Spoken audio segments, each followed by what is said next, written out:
Sahabat YKB yang diberkati oleh Tuhan, kembali saya bersuka cita karena saat ini kita berjumpa dalam program Siar YKB Wasiat Kekal. Suatu program renungan firman Tuhan yang memandu kehidupan saya dan saudara di dalam iman dan pengharapan akan kuasa dan kasih Tuhan Yesus Kristus. Saya Pendeta Ronaldo Gogo Simatupang, tenaga utusan gerejawi dari GKI yang saat ini melayani di tengah-tengah jemaat Gereja Puk Immanuel Kota Bontang, Kalimantan Timur.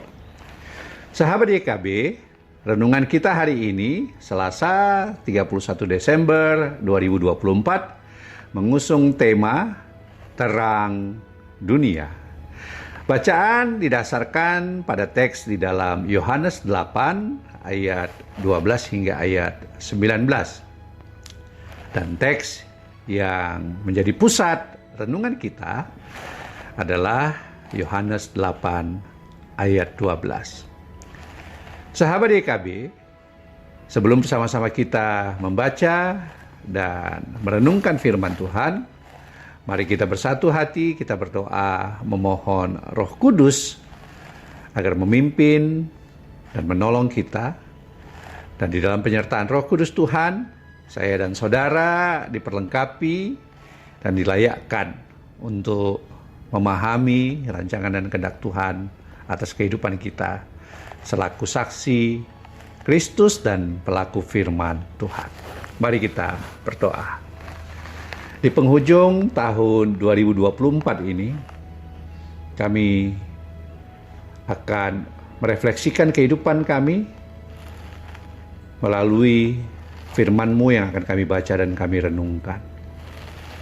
Kiranya hati, pikiran, dan kehidupan kami diterangi oleh firman Tuhan. Roh Kudus Tuhan memampukan kami untuk menerima terang yang sejati, yaitu Tuhan Yesus Kristus di dalam teladan kasih-Nya. Sehingga kami dimampukan menjadi saksinya dan melakukan firman Tuhan dalam kehidupan kami.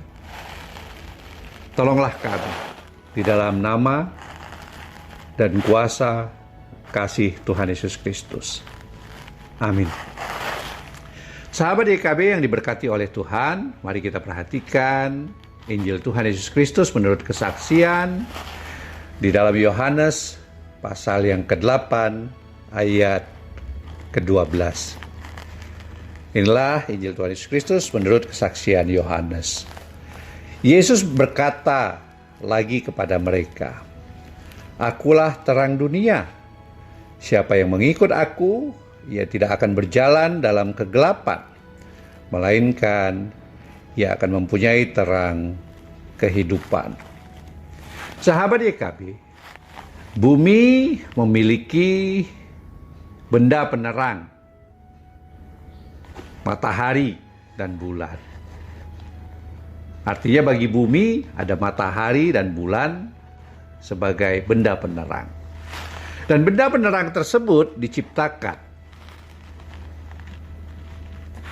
Kristus menyebut dirinya sebagai terang dunia. Kristus adalah terang yang tidak diciptakan. Yohanes bersaksi di dalam Yohanes 1 ayat 4 bahwa di dalam Yesus Kristus ada hidup, dan hidup itu adalah terang bagi manusia. Kristus adalah terang Allah. Ini juga yang dinyatakan di dalam Yohanes pasal yang pertama ayat yang ke-9. Sahabat YKB, hubungan terang dan kehidupan di dalam Yohanes yang pertama ayat yang ke-4 dipertegas dalam Yohanes 8 ayat 12 yang kita baca saat ini.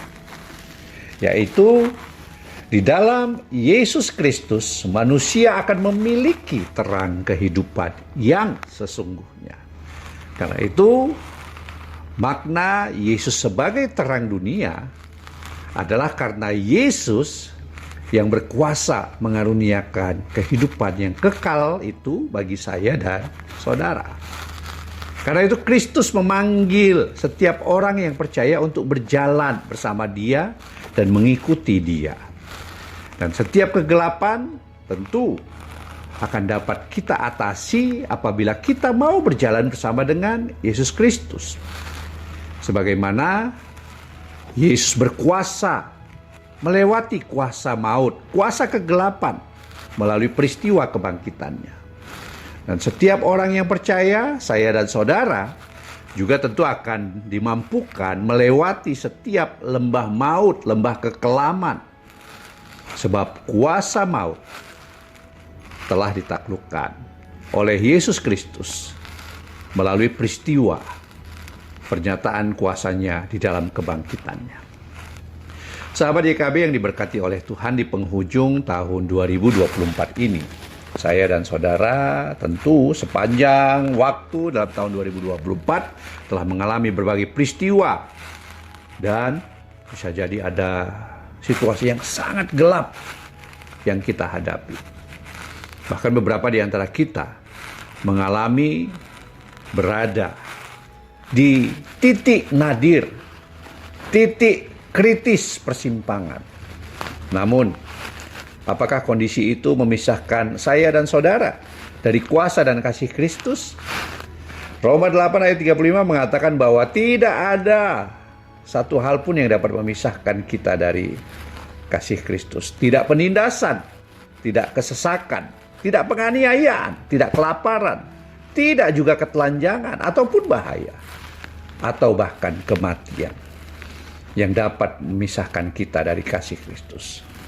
Kita akan dapat melewati semua hal, semua kegelapan, semua kekelaman itu apabila kita bersama berjalan dan mengikuti Kristus, Sang Terang dunia dan Allah yang berkuasa atas kehidupan kita. Setiap manifestasi kuasa kegelapan tidak akan menghalangi saya dan saudara untuk menjadi terang bagi sesama. Mari terus bersama dan berjalan dengan Yesus Kristus.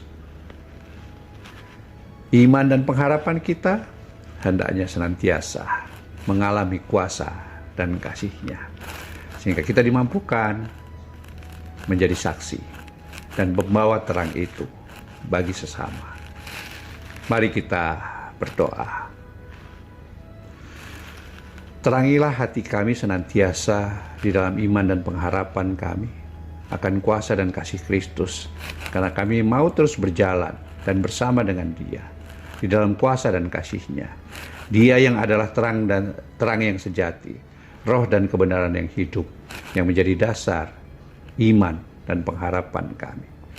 Sehingga kuasa kasih Yesus Kristus memampukan kami untuk bersaksi bagi dunia ini, dan seluruh ciptaan Allah menerima terang yang abadi itu dan mengalami sukacita di dalam hidup bersama dengan Kristus.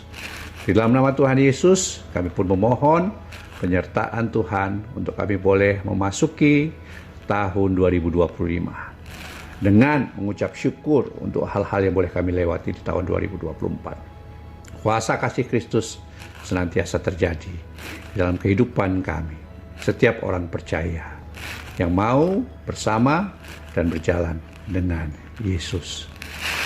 Amin.